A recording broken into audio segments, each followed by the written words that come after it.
everybody. Ben Delaney, your host here on the FasCat podcast. We are joined today by Andrew Giniat. How are you, Andrew?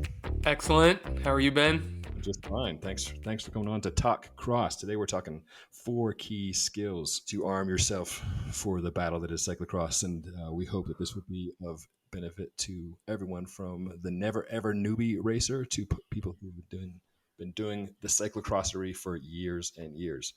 Coach Andrew has been doing cyclocross at a high level for many a year, and so for those of you not familiar, I just want to give you a brief overview. So as you're listening to him, you know who you were listening to. So he's a UCI Elite racer, been racing many a day, both on the road and on cyclocross. Has been racing European World Cups for many years. Also was racing road with CS Velo since 2019. Team just won Tour de Gila this year with Sean Gardner. And Andrew himself just coming off a few top 10s, Salt Lake City Criterium, top 10 at Pro Crit Nationals. So the guy knows how to go fast and is here to help you go fast through the ins and outs of cyclocross. So let's just jump right into it. You know, we've got 4 key skills we're going to hit. We're going to go through, take one pass at a beginner or entry level, and then we'll come back around with the advanced level. And those 4 skills are starts, cornering, dismounts and remounts, and obstacles. So it sounds kind of simple, and from a high level it is, but the devil's in the details. So Andrew, let's start from the start with the cyclocross start. You've got your bike, you've got your number pinned on. Then what?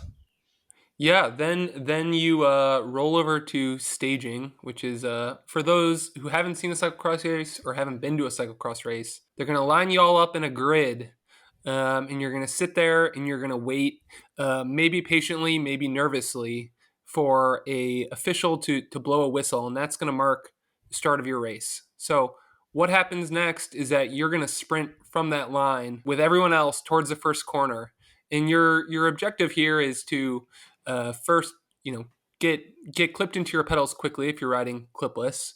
But second is to establish a good start position. So real quick, the reason why this is so critical in cyclocross is because these courses can be narrow. So, if you're a super fit rider, maybe you're a road racer trying cyclocross for the first time, it's going to be to your advantage to be far up in the pack so you don't get stuck in traffic. But let's get into how you do this.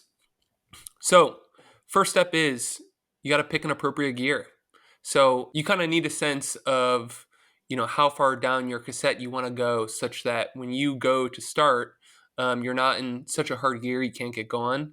And on the other hand, you want to be in a gear that's not so easy that you're just spun out. You want to be able to get in 3 or 4 pedal strokes before needing to shift as you get up to speed. And here are the steps once you have your gear chosen. So one thing that I always remind everybody is to make sure your pedals and cleats are clean before you attempt the start. So here's a quick pro tip. If it's a really muddy race and maybe you're milling around before your start, you might want to bring a bottle of water with you, not to drink on the start line, although you can do that too, but you can use that to kind of spray off your cleats and pedals one last time. Just make sure that you're going to have good engagement there.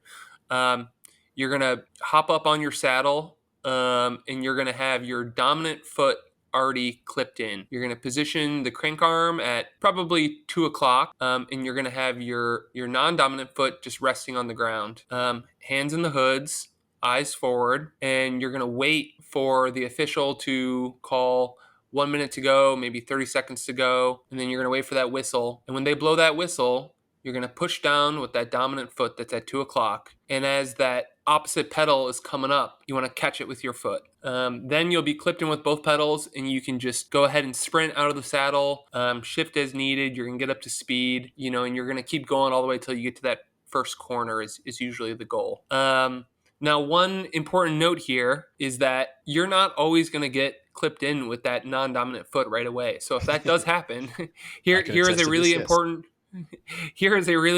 reminder. 2 things, actually. The first of which is don't Oh wait, no, that's Panic. not that. No, that's not it. The first thing is keep your eyes pointed forward. I would encourage our listeners not to kind of look down and stare at that pedal, because that can cause a wreck. And the second thing is, maybe you're out of the saddle at this point, but sit back down and just keep pedaling. Even if that foot isn't clipped in, and you can worry about that when you get to the next corner and you let off the pedals, and you can kind of take that opportunity to engage that cleat and pedal. The big mistake a lot of people make, especially if they have a hard time finding that pedal, is they stare down at it. Everybody's just flying by them, and they're fiddling with it. And they're not making any forward momentum. So at the end of the day, goal one is forward momentum. Yes. So I think that's a worthwhile thing to keep in mind. Yeah, another thing you mentioned the start whistle or sound going off being your cue.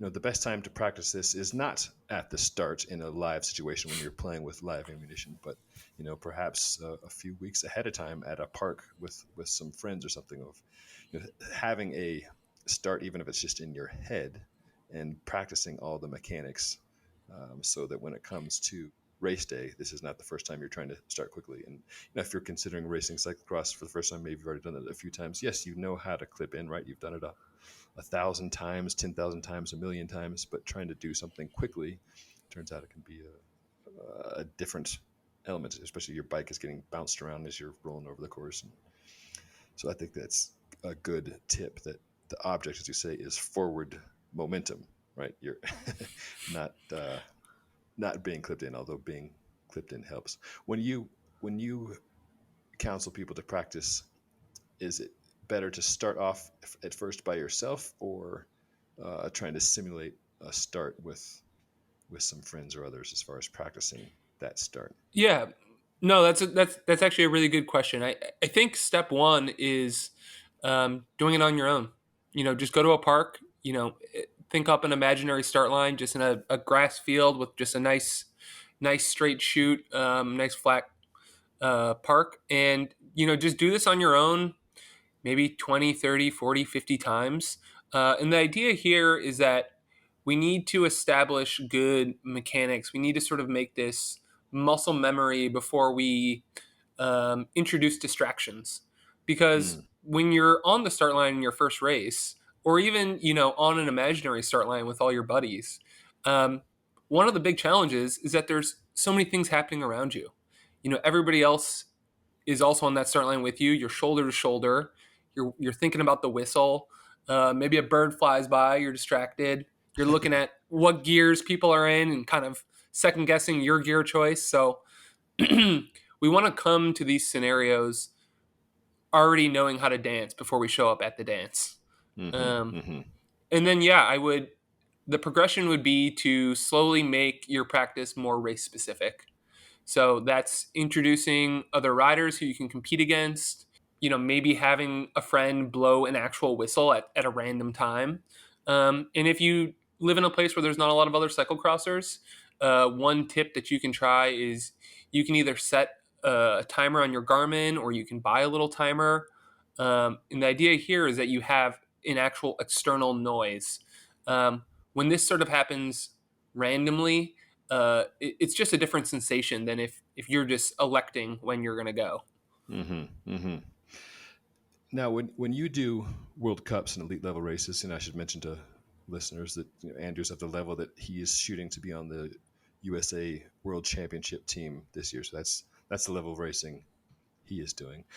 At the World Cups, there is a starting grid, right? It's often Hmm. a paved, or at least a relatively smooth dirt stretch where the lanes are painted out, and so that's a relatively controlled environment. Sometimes that's the case at amateur races around the United States and elsewhere in the world, but sometimes, as you mentioned, it's just like in a field or in a park. So that smooth surface is not a guarantee for amateur cyclocross racing. So that bumpy element is something to Yeah, consider. yeah, it definitely is, and we'll likely kind of get into this a little bit more later when we do our second pass here. But knowing what the start finish stretch looks like is a real important first step, because inevitably there's going to be one stretch of grass that's totally rough and maybe has a ginormous bump in it, and then maybe another lane that's completely smooth. And so these are definitely, things to consider in where you choose to stage. You are right, at the UCI level, we we do have the luxury of big smooth paved stretches, so that kind of eliminates that element. But there's all sorts of other considerations in how hard we're starting, and where we choose to grade if we have a choice, and how we interact with the other riders out there. Sure. Let's move on to key skill number 2, cornering.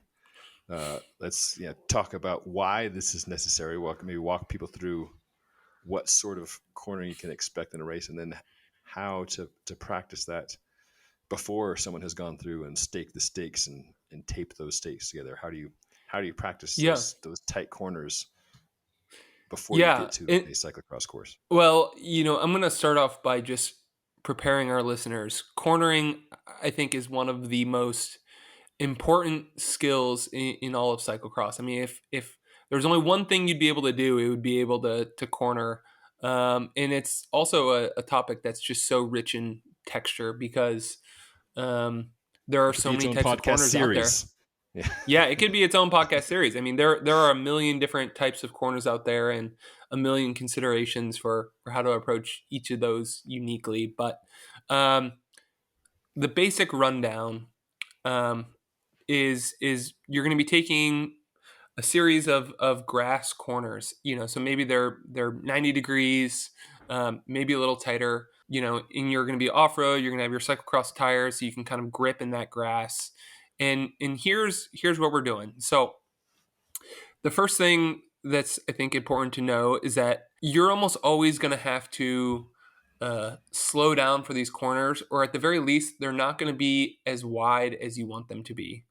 Mm-hmm. Especially amateur cyclocross courses can be really narrow in nature, and so carrying speed through these corners is challenging, and it's something that we all need to practice. And so our first step is kind of thinking about what our line is going to be. And so, like I said, these are tight corners, so our goal is to make the biggest radius we possibly can for ourselves. So we're doing this by setting up on the outside of the course, and then we're shooting through the inside and coming back out to the outside. And the reason we're doing that is because it makes it a less tight corner, so we can carry more speed around it. Next step is, as we're approaching that corner, we're getting our braking done early. Like I said, these are going to be tough corners, and you might have to slow down. And if you do, you want to get your braking done beforehand. The goal with corners in cyclocross is always to optimize exit speed. It's not a competition of who can go into the corner the fastest, which is a really easy trap to fall into. Uh-huh. And then, what you're doing on your bike. I put my outside foot down, and we're weighting that foot. So we're getting, weight through the center of the bike. I like to have my elbows soft. That means that they're not totally locked out. We're not in the back seat. We're kind of centered on the bike. And a good cue for this is having your chin over your stem. That's gonna mean that your center of mass is evenly distributed across the wheels, which is going to be important here. And then the easiest way to think about this is you just simply look where you want to go. So you're not looking at the stump that you're trying to avoid. You're looking through the exit of the corner. And what's naturally going to happen here is that your eyes are going to lock in on where you want to go. Your shoulders are going to turn. It's going to turn your hands. And then your hips are going to turn. So it all happens in sequence. And that's going to just shoot us right around the corner. We exit on the outside of the corner, like we talked about, and we're getting back on our pedals to increase our speed again. So that's I was the basic rundown. I was riding bikes with Coach Susie Snyder last week, and we met at a trailhead where some police officers were doing training, where they had just a bunch of orange cones at random spots in the parking lot, and were hauling around the parking lot, both driving forwards and driving in reverse, and just doing skills drills in the parking lot, which I thought was kind of funny and also kind of to the point, in that you need to practice what you want to make perfect, and it doesn't have to be a high-speed chase, or it shouldn't be a high-speed chase where you're working on these skills for the first time. It's like professional law officers were working out in a parking lot with orange cones. So yeah, before you get to the cross course, how do you practice a tight corner? Do you go out there and set up cones? You just pick a random tree, and how do you keep yourself honest in that tight radius without stakes and tape to keep you on Yeah, track? that is such a good question, Ben, because when I first got started, my inclination was to just go and carve turns around trees, and that's easy. You don't need any equipment. It is good practice, but like you said, the problem becomes that you don't really keep yourself honest. You can As take the you're corners increasing. wide.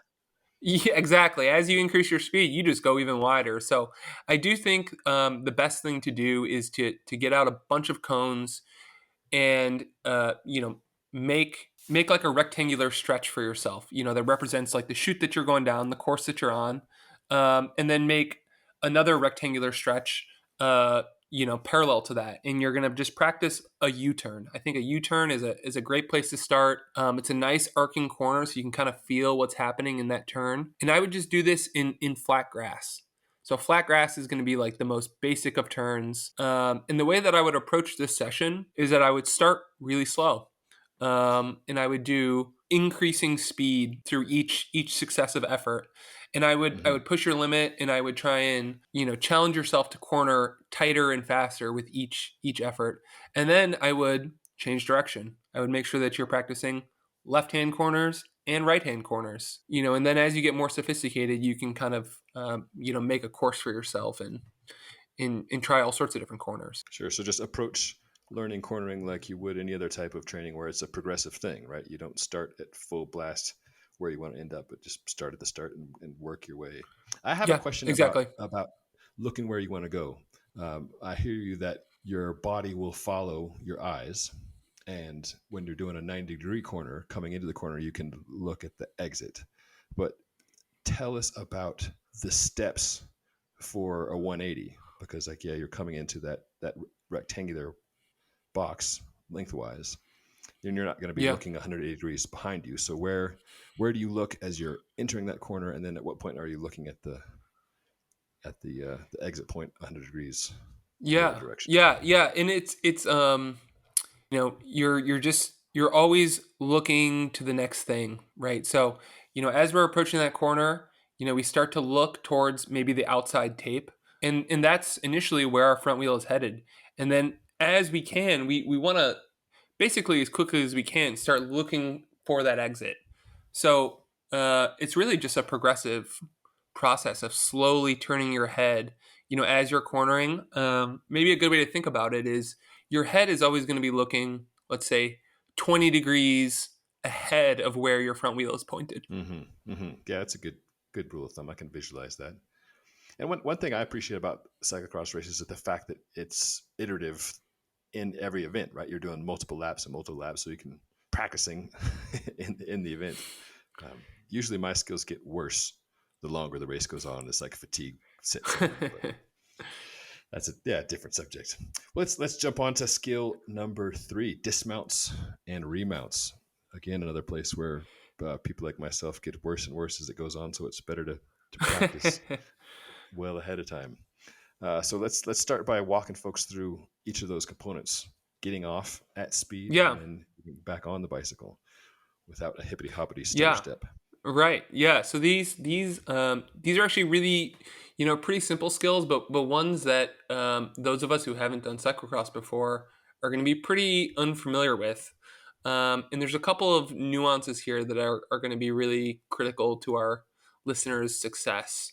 So starting with dismounts, here are the basic mechanics of a dismount. So for most people, they start with their non-dominant foot down. And so if most of us are right-footed, that's going to be our left foot is down. You're going to have your hands on the hoods, and you're going to swing the outside leg uh, over off the saddle and then behind the other leg.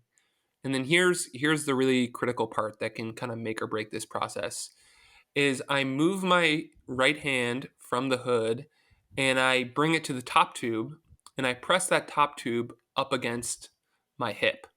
The reason why this is critical is because this is going to provide stability. It's going to keep you connected to the bike such that everything doesn't fall apart and you fall to the ground. And then, So at this point, when I'm teaching, you've got 3 points of contact. Your left hand is still on the left hood.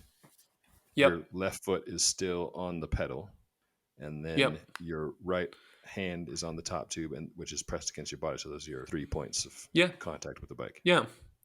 Yeah, and you should feel really really stable here, and you can start slow, and kind of get comfortable with this, and you can do this. I think my advice to the listeners as they practice this for the very first time is to not go too slow, because you're not going to be able to pedal when your leg has swung over that bike, and if you're going Mm-hmm. really really slow, you might just tip over. So, having just a little bit of speed, maybe like walking speed, I think would be an appropriate way to first try this. And then, once you've swung that leg over, all you have to do is just rotate those hips to the left, and you're going to unclip that left foot that's still clipped in, and you're going to kind of you're going to do sort of like a stutter step, but your left foot is going to keep going. It's going to make contact with the ground first, and then that right foot is going. I'm sorry, the left foot is going to come unclipped, and then you're going to kind of like stutter and then start running. And at this point, you're still going to have your right hand on the top tube, and an important thing to do here is to press down into that. Reason being because in cyclocross the ground gets bumpy, and your bike flopping away from you or bouncing away. And also that helps unweight that left foot, that left leg a little bit as you're unclipping. Yes. Oh yeah. That's a really great note. Yeah, I think another way to think about it is that you're almost like, suspending yourself for a moment when you're pushing that weight through that hand, and that's going to allow you to unclip a little bit easier. Yeah, it's almost like Um, you're pushing your body out of a swimming pool where your weight's now supported by your arms, so your foot can yeah, unclip. You're not just standing there on the left foot with your hands barely touching anything. Like you're weighting your body with on your hands and arms. yeah, that's a great analogy. And then you're off your bike and you're running now. What's the next thing you're going to want to do is get back on it. And so we're sort of just reversing this process. So you have that hand still pressed against the top tube. The left hand is on the hood, and you're going to be running along, and you're going to press off of that left or your inside foot.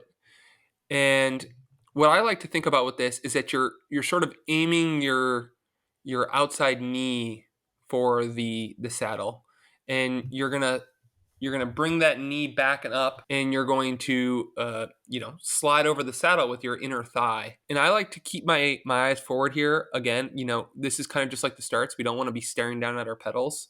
We got to be Mm-hmm. looking where we want to go. At some point, your right hand is coming off that top tube and going to that hood, and then our foot is finding that pedal.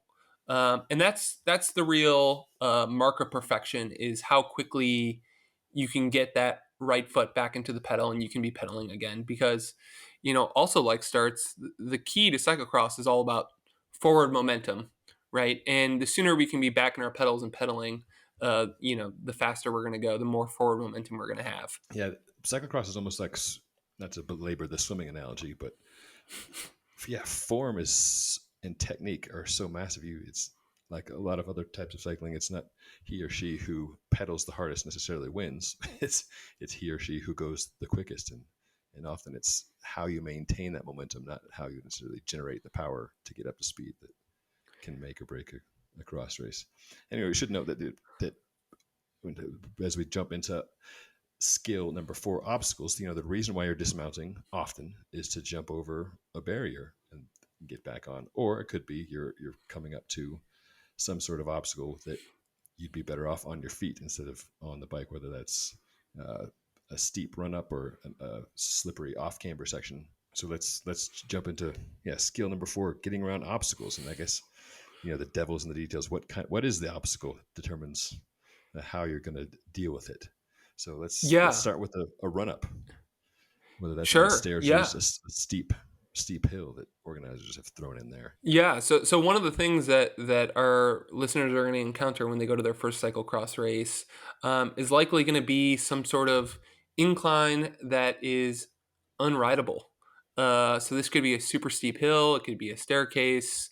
Maybe we come into this really fast. Maybe we come into this really slow. But in any case, the first step is that before the race has started, you've pre-ridden the course and you've identified that this is a thing that you're not going to be able to ride. So it might be obvious that you're not going to be able to ride a staircase. Maybe you're a trials rider and you are going to ride it.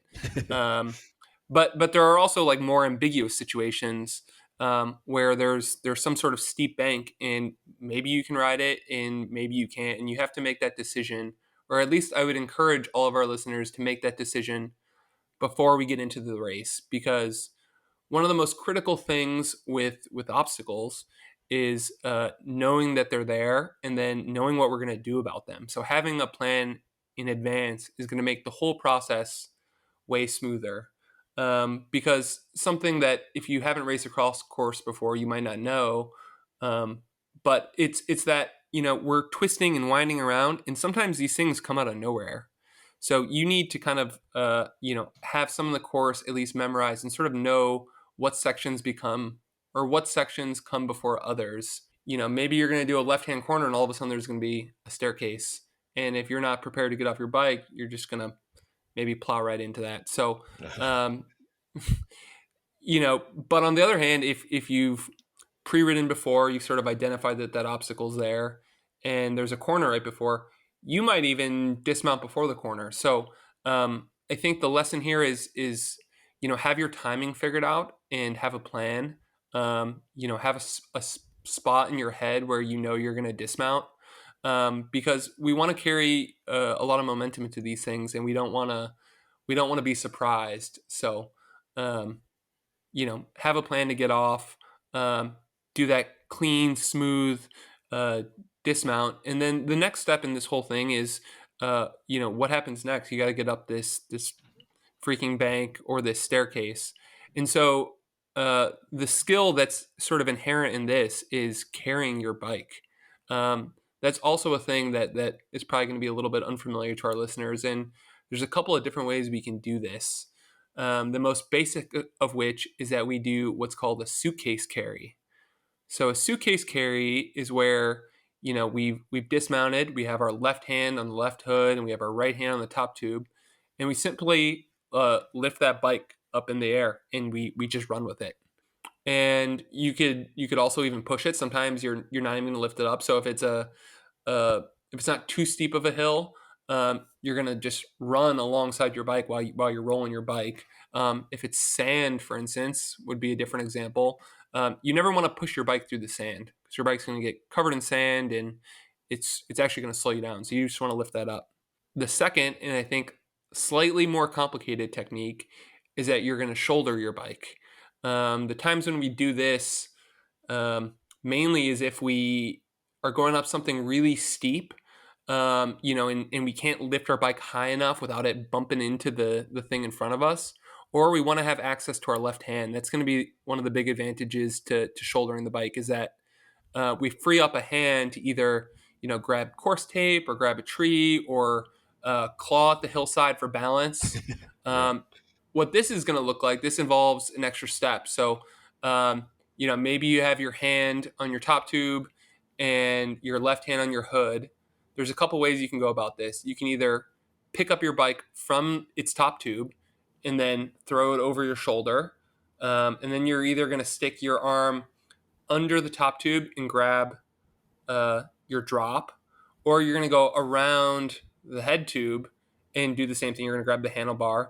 And which you choose is really just going to depend on how big your bike is and what feels more comfortable for you. So you got to try both. The other way of picking up your bike is that you're going to grab it from the down tube and then throw it up and over your shoulder. And the time when I prefer this is if you're dismounting while you're already up a hill. And so the bike is higher up because you're on an angle. And so it's really, you don't have to bend all the way down to grab that down tube. And that's sort of the mechanics of it. And then reverse and remount as discussed. Let's touch on sand as an obstacle to deal with. What's your advice for new riders there?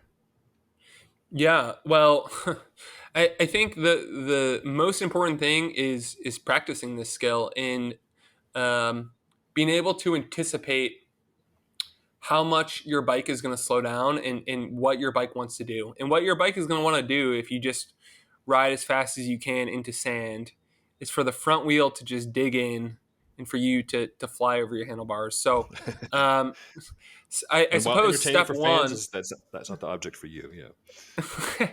Yeah, exactly. So I would say step one is, um, approach with some speed. Maybe you can find like a volleyball court is a great place to practice this skill at home if you don't have a cyclocross course set up in your town, which most of us don't.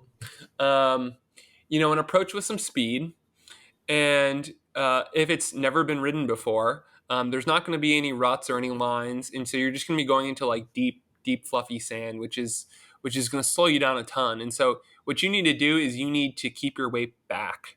So what we're doing here is we're resisting our front wheel digging in to the sand, and then the second thing you can do is I want you to keep pedaling your bike.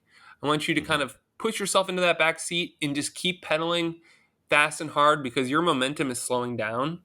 And the only way you're going to make it through the sand pit is that if you keep injecting momentum. This also seems to have the dual benefit of kind of keeping your weight back and pitching the bike up. So it not only is going to keep you moving forward, but it's going to keep you on the bicycle. We're sort of like resisting uh, the forces that are pushing us forward over the handlebars by pedaling. Um, and then you know you're going to practice this a bunch of times, and then here's the key. Here's going to be the thing that you're going to think about in the race is the more times you go through that, the more beat down the sand is going to get, right? So every time you ride through it, you're going to make an indentation in the sand, and that fluffy soft sand that's slowing you down the most is going to get like pushed out to the sides. And so you're always looking for the place in the sand where the sand is the most beat down, and that's going to be the path of least resistance.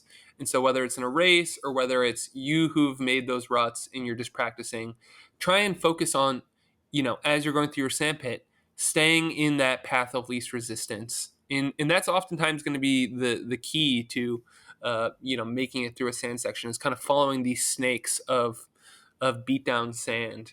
But a lot of times, especially with a long sand pit in an actual cross course, those sections of beat down sand, they disappear by the end of the sand pit. And so, what you need to do is you always need to be looking ahead and scanning. And if you see that the sand is going to get fluffier towards the end, and you're not going to be able to ride out through that, you need to be prepared to do your dismount before that front wheel digs in, and either you come screeching to a stop, or potentially worse, you get jettisoned from your. Yeah, like lots of stuff there, lots of nuance. So now we've worked our way through the four key skills from a beginner standpoint. Now let's take a second pass. So again, we're speaking with Coach Andrew Giniat, UCI elite level cyclocross racer, elite level road racer, is aiming for a berth on the USA Worlds cyclocross team coming this winter. So Andrew, now we're going to go back to the start now from the advanced perspective to walk through the four skills again. So now pro tip time, sir. Pro tip Back to the time. start. Pro tip time Yeah. for the starts. So instead of we're going from just the general to the specific. So now we have arrived at a particular race. What should we be thinking about for the start? Yeah. And so, we already touched on this very briefly in our first pass, but one of the most important things when thinking about a start is, where you're going to grid yourself. So the officials are going to call you up to staging, and you're likely going to be able to make a decision about whether you want to start on the left side of the field, the right side of the field, or the center.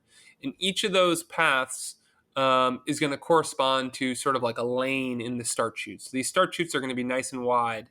And what you need to have done in advance of the start is ridden the whole start, ridden every side, and determined if there's places that you need to avoid. So maybe there's a huge divot. Um, Maybe there's a pinch point that comes. Like maybe the start chute kind of like wonders, and if you start on the right side and the right side kind of moves in, you know that you're going to kind of get held up against the tape. So we're trying to figure out where is going to be the smoothest and the fastest line to get you from A to B. And then the second sort of consideration here, assuming that maybe it's a paved start stretch and it's all the same, is where you want to be for that first corner, the all critical first corner. So um, if it's a super, super tight first corner, one decision that you could make would be to start on the inside. And when everybody swings out to the left to set up for that first, tight corner, maybe you can sneak through on the inside. On the other hand, maybe it's really wide and you want to start on the outside and you can kind of continue to make passes as you go around that first corner. So these are some of the things that we're kind of thinking about relative to where we're starting. The other consideration is how hard we're starting. So if you're like me, you're more of a sprinter. Um, maybe you can choose to get the whole shot if you want, but maybe you don't want to lead the first lap. So you can actually decide to sort of modulate that effort. If you're starting further back, or maybe you're not a talented sprinter, you have different strengths. You're probably going to be starting about as hard as you can. I hate to say. Yeah, no, that's interesting. I was going to ask you about that. And obviously, it depends on where you start in the grid. If you're sixth row, sprinting for the whole shot is probably not an option. But like, what is your preference? Say if you're on the first or second row, do you want to be the first one through the corner, or do you prefer to be following like second or third wheel if it's a windy day? Like, what's your personal Yeah. preference? Yeah, no, I always, I always play the card of the lazy sprinter. So, although You're maybe, sitting into I the last can, 150 meters. You yeah, can't, but exactly. there's no sitting in cyclocross courses though. Well, there is and there isn't. There's less. In There's less. there's less. But I will say that as you kind of get up to a more advanced level, group dynamics do play a role. And so, a lot of times, let's say maybe I'm racing a local race that I think I'm going to win. Yeah, I might sit in. I might only do my start at about a 90% effort and let somebody else lead the way. Um, and I do this because I want to see what they have. I want to kind of assess my competition. This is a great opportunity for that. And also, the thing about being on the front of the field in a cyclocross race is that it's really easy to get overexcited. And this is, even if you've done a good job of pre-riding, probably the fastest you've ridden this course. And so a lot of times I'll see people get excited. They win the whole shot. They feel this pressure to ride really fast because they got all these Mm-hmm. guys on their wheels, and they crash themselves out. The second thing here that I'll mention, and this is sort of the other side of that coin, is that it's actually less effort to go through the corners and to choose the correct speed when there's somebody in front of you. So they're sort of setting the speed, and if they're going faster than you've gone in pre-ride, but they're making it through the corners, you don't really have a decision to make there. You just that you can make it too. But if they crash, they were going too fast, and you have the luxury of watching them do that, and then you can sort of iterate. So Mm-hmm. Mm-hmm. Until Swift racing became a thing, cyclocross was by far and away the rudest start ever. Uh, how do you personally practice for that abrupt start effort and then settling into what is still a very, very hard tempo? Because on the road side of things, often people will practice their sprints as the concluding thing. Like usually a sprint is like done as a completely separate thing. You're just riding along nice and easy. You do a 15-second all-out sprint, and then you go back to just coasting.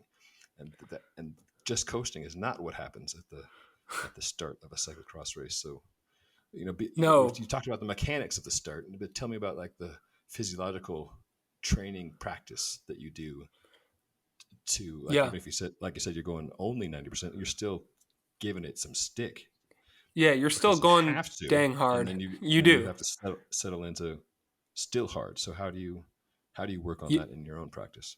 Yeah. And this is something that our listeners can sort of, see the exact programming for if they purchase one of our cyclocross plans, but there's a great workout that's sort of like I like to describe it as like a peak to fade. So it's really a simulation of the start of a cyclocross race. So the way that that would work is I would go out and I would do my full on start effort.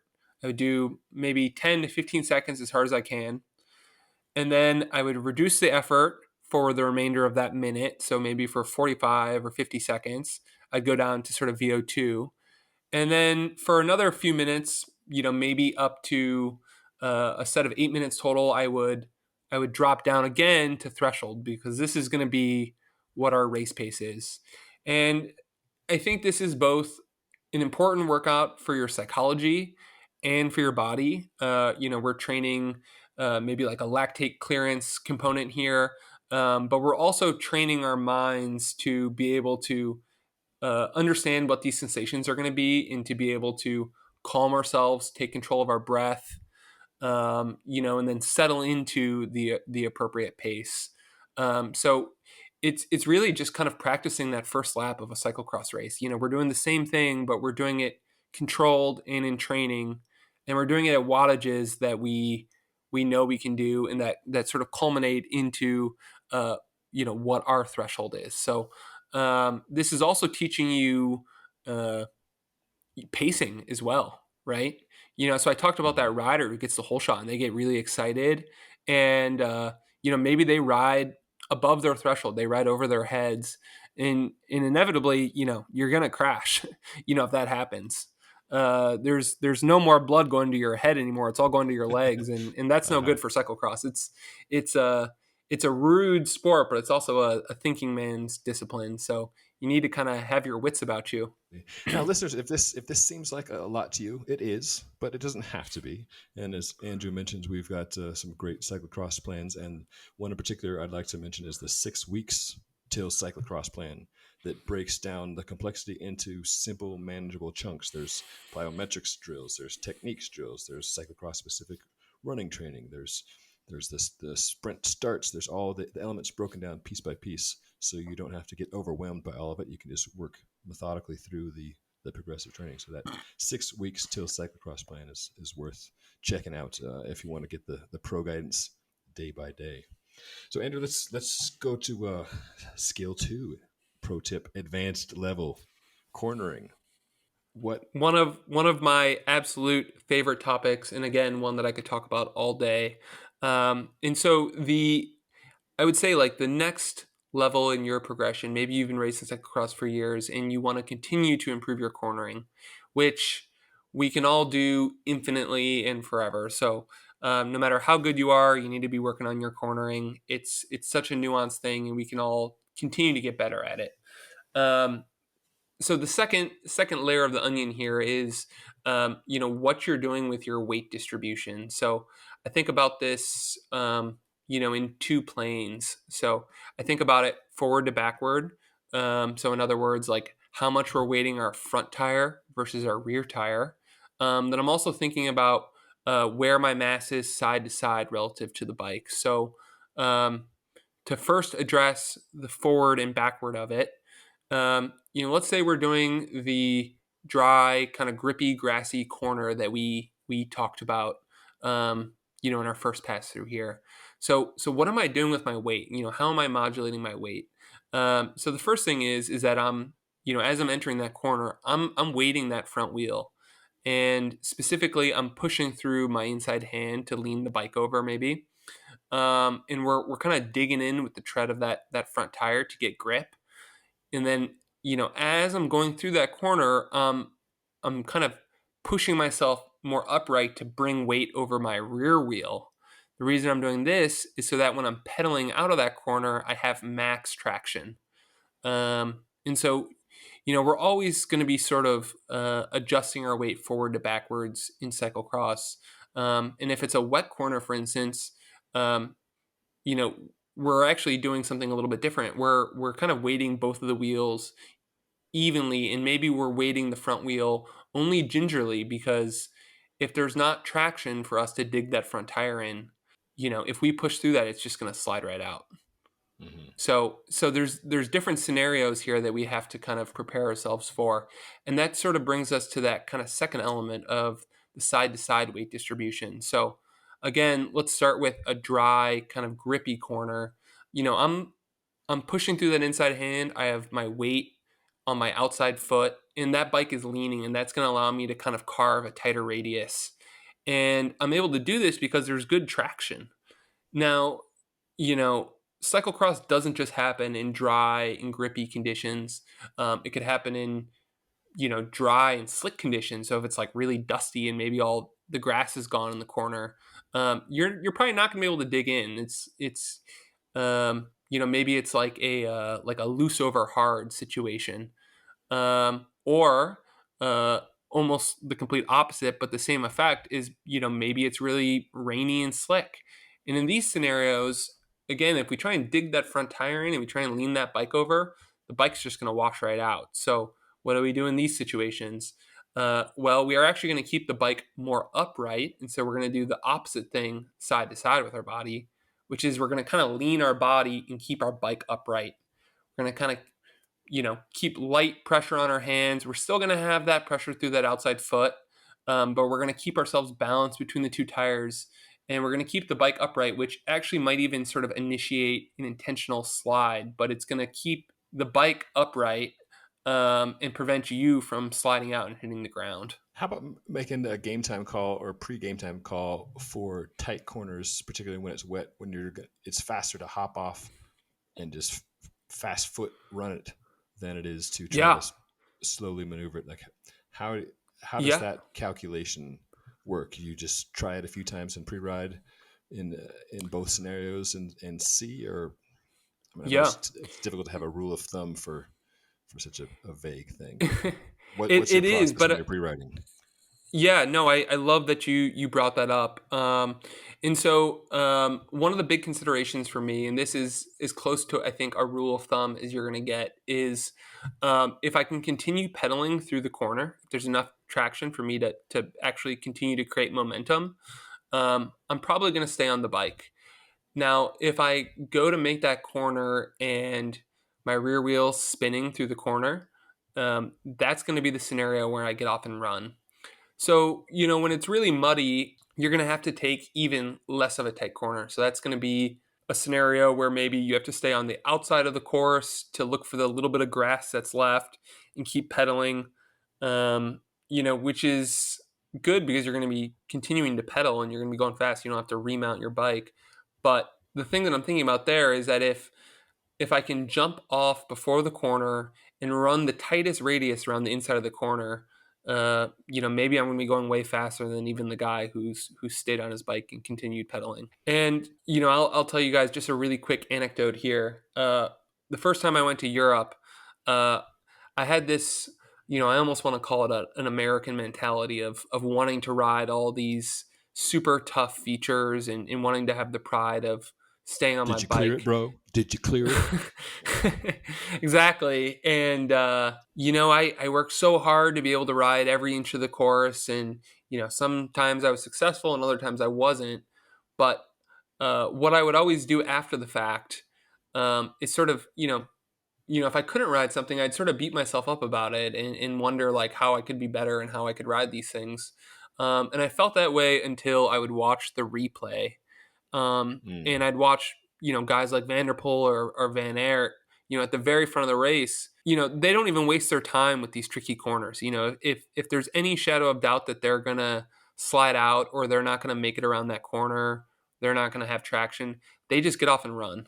Hmm. And part of that for them is that they have so much practice in their dismounts and remounts, and they know the speed at which they're just going to be able to run faster. But they've really worked on those transitions such that getting off the bike isn't a disadvantage. So I think that's another important thing for people to remember and practice in advance. Yeah, that's a great transition to skill number three, dismounts and remounts, being competent and confident in using it early and often, with again the end goal being maintain that forward momentum. The object is not to stay on the bike as long as possible, but it's to move forward as quickly and efficiently as possible. Yeah. What do you think?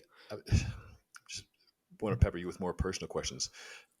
When you mentioned earlier about bringing a water bottle to the start so you can hose off your pedals and make sure it's nice and clean. Halfway through a cross race, your pedals might no longer be nice and clean. What is your advice as far as like clipping out early ahead of a dismount versus waiting until that last second right before you're coming in hot to the barrier to pop your cleat out? I know some coaches will advise unclipping the foot and then resting it on the top of the pedal. What's Yeah. what's your advice there? Yeah, it's not something that I personally do, honestly, and it's not something that I've known a lot of other elite cyclocrossers to do. But that's because I've practiced this a lot, and I have the confidence that that foot's going to come out. Yes. It's also sort of a function of what pedal system you're using and what tension you have. So if you have like a Shimano SPD, you can kind of dial in that tension. If you have those puppies really, really tight, I mean, that might cause you problems. So there is some sort of trial and error here. The other thing I'll say is when the conditions are really inclement, I typically don't have the problem of being stuck in my pedals. The bigger problem is that I can't get back into Get them. back. So Yeah. so, Yeah. so that's maybe like the thing that I encounter more. And in those scenarios, you'll often see riders sort of slapping at their pedals with their cleats to try and kind of spin them and get some of the gunk out of there. But at the highest level, we have pit bikes, and we just Must be go in for an nice. exchange. Yeah. Um, yeah. Well, Let's that's actually another area where everybody needs to really be dialed in their dismounts and remounts. Is if you do get to the point where maybe it's just your mom, but you have somebody standing in the pit for you. You don't want to get to the exchange and have that slow you down. You really need to practice that and have those dismounts and remounts super smooth before you attempt that. do you practice remounts from both sides if for whatever reason you've got to grab the bike from a, a side you're not accustomed to, or do you always Yeah, remount to the same side? absolutely. And the real reason I practice this and why it's so important is because, we talked about, in the obstacle section, sometimes you might need to be preparing for, let's say, a staircase or some sort of dismount, and you might make that dismount before the corner. Maybe it's just a slick, muddy corner. Maybe you need to be off your bike before you get around it. Let's say it's a right-hander. So if I'm only accustomed to dismounting on the left side of the bike, and I'm coming at this right corner, I dismount to the left. I'm on the outside of the bike, and I'm running a bigger turn around that corner. Now, if I had practiced both, what I would be able to do is dismount on the drive side of the bike. So my Mm-hmm. body is on the inside of the corner, and my bike is on the outside of the corner. Um, and then I'm running a quicker radius, a tighter corner, and I'm able to get back on my bike quicker. And I'm sure you've seen this if you've watched sort of high level cyclocross. I might even be able to grab onto a fence post and kind of swing myself around that corner. Mm-hmm. So there's definitely scenarios where you're sort of deciding which side you're going to dismount on, depending on where the traction is, or how quickly you're going to be able to get around that corner. Another scenario is if you're doing an off camber. I guess ideally like to have the bike above me. So if it's an off camber, it's higher to the left. I want to be able to dismount on the right side, and so I'm kind of using that bike for stability. I'm not bending down to kind of keep my hands on that bike. In muddy and hard races, your back is always screaming at you. So the more upright you can stay in these scenarios, kind of the more comfortable you're going to be. Sure, absolutely. Well, let's just wrap up with one last pro tip for dealing with obstacles, if we could. Uh, Yeah. I'll let you take your pick on what type of obstacle you would like to walk us through. Yeah, so I want to talk about steep run-ups, and this actually applies to sort of all obstacles, really. And my big tip is small, fast steps. The way that you run is, I think, really, really important here, both so that you stay balanced. You're not making these big lunging steps where you maybe lose your balance, but you're also going to save your legs. It's going to be way more efficient. Again, for our listeners, if they buy our 6 weeks to cyclocross plan, we actually have footwork drills in here that are going to help instill these good habits. But it's pretty simple. Yeah, just nice small steps, quick turnover. It's going to save your quads, and you're going to have a better legs when you get back on the bike. So, analogous to having a high cadence on the bike, that pushing a huge gear at a low RPM may feel like you're doing more power, like because it's torquey, but it's actually more efficient and less taxing to keep a high RPM when pedaling. So doing the same thing when you're off the bike. So, fast feet. Oh, let me add one last thing, Ben. I will say the bonus, the double bonus. Hit it. The double bonus. If you want to be everybody's favorite cyclocross racer, and you have these skills, I think the coolest obstacle and the coolest way to ride this obstacle is if there's a flyover and you can jump it and you can whip your bike. That's the caveat to trying to go as fast as possible at all points. Yeah. Go as fast as possible at all points, and if you can, style it out. Yeah. That was at Cyclocross Worlds this past season in Fayetteville, where Tom Pidcock put on a show, or multiple shows, a show of force. And then by the time he was, I don't know, maybe 3/4 of the way through the event, duration-wise, second, third were no longer visible.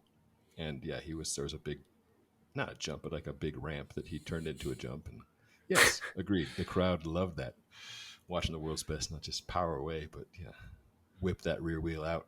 Something we can aspire to in our indeed more humble Napoleon Dynamite type ways. Well, Coach Andrew Giniat, UCI Elite cyclocross racer, got his eyes on the prize of World Championships 2022-2023 season.